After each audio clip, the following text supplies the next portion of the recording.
સાપુતારાથી statue of યુનિટીને જોડતો જે corridor બને છે એમાં 19 જેટલી પંચાયતોના 22 થી વધારે ગામોની જમીનો જાય છે, ત્યારે સરકાર પર કોઈ પણ પ્રકારનો ડીપીઆર પ્લાન નથી. એ જ પ્રકારે અંકલેશ્વરથી એકતાનગરનો હાઈ સ્પીડ કોરિડોર બને છે એનો પણ કોઈ ડીપીઆર પ્લાન નથી. ત્યારે સરકારશ્રીને અમે કીધું છે ડેડિયાપાડાની સાગબારાની તમામ ગ્રામ પંચાયતોની ગ્રામ સભાઓ અસહમતના ઠરાવો આપ્યા છે, ત્યારે ત્યાં આ પ્રોજેક્ટ સ્થગિત કરવામાં આવે અને લોકોને શું તમે ડીપીઆર પ્લાન મુજબ શું વળતર આપવા માંગો છો એની લોકો સાથે ચોખવટ કરીને ફરી ગ્રામ સભાઓ બોલાવીને લોકોની સહમતિ હશે તો જ આ પ્રોજેક્ટ મંજૂર કરવામાં આવે એની અમે માંગ કરી છે. ત્યારે વહીવટી તંત્ર અને કલેક્ટર શ્રીએ અમને આશ્વાસન અને બાહેધરી આપી છે કે આમાં તમને બધાને વિશ્વાસમાં લઈને અમે આગળ કાર્યવાહી કરીશું એવું કીધું છે.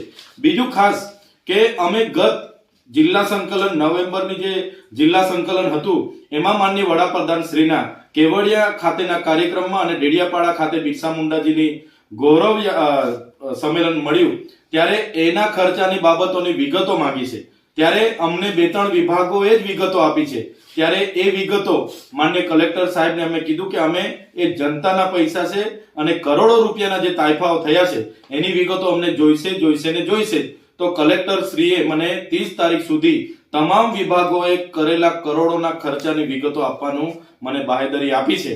હવે અમે જોઈએ છે જો આમ નહીં થશે, અમારી રજૂઆતોને જો ધ્યાને નહીં લેવામાં આવશે તો કોરિડોરોનો પણ વિરોધ થશે અને જે ખર્ચાઓ થયા છે એની સામે અમે કોર્ટમાં પણ જઈશું. જે આદિવાસીઓના વિકાસની ગ્રાન્ટો આ રીતના વપરાય છે એની સામે પણ અમે વિરોધ નોંધાવીશું. ત્યારે એ વન વિભાગ હોય, ગુજરાત પેટર્ન હોય કે કોઈ પણ વિભાગ હોય, આ જિલ્લાની જનતાને શું જોઈએ છે એ પ્રકારનું આયોજન કરવામાં આવે અને એ મંજૂર કરવામાં આવે એવી અમારી સ્પષ્ટ આજે રજૂઆત હતી.